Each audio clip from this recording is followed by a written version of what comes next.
Prego. preside Massens questa mattina è stato presentato il progetto Imprese Scuola tramite la donazione di 5 torni. Come è nato tutta l'iniziativa? Allora, l'iniziativa è nata da una necessità, nel senso che quando sono arrivata in questa scuola il Dipartimento di Meccanica mi ha fatto presente il fatto che i macchinari, i torni lineari che sono presenti nelle nostre officine erano molto vecchi e necessitavano di manutenzione sostanziale. Per cui avendo la possibilità, diciamo, di contattare le imprese del territorio, così abbiamo fatto ed ho costituito il Comitato Tecnico Scientifico, che è stato un grande aiuto per supportarci nelle scelte da fare anche riguardo ai macchinari. Il Comitato Tecnico Scientifico è composto da docenti, da membri del Consiglio di Istituto e da rappresentanti delle aziende del territorio che rappresentano i settori produttivi che interessano la nostra scuola, quindi la meccanica, l'elettronica, l'elettrotecnica, la grafica, la moda e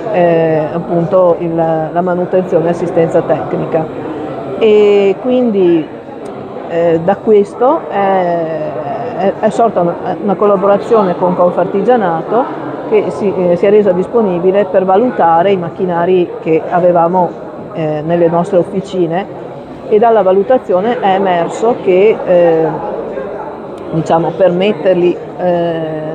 diciamo, a regime in maniera efficace sarebbero stati necessari dei capitali abbastanza ingenti. Per cui la valutazione che loro hanno fatto è stata che forse l'acquisto di macchinari di ultima generazione sarebbe stato preferibile,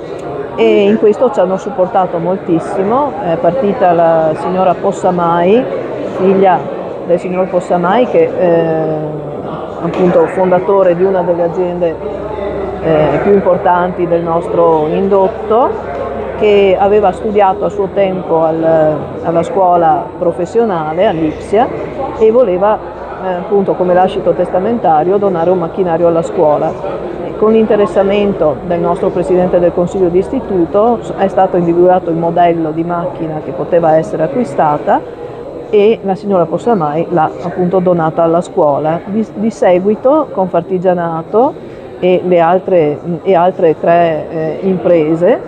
ci hanno donato altri 4 macchinari, che sono quelli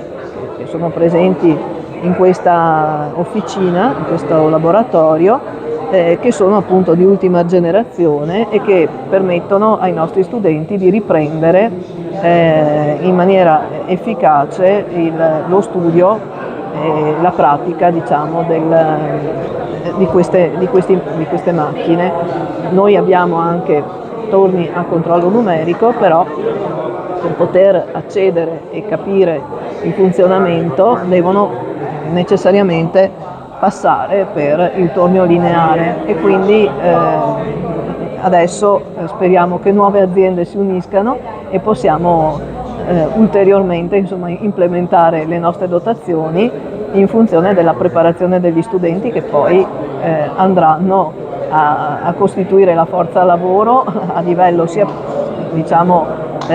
esecutivo sia di progettazione delle imprese del territorio.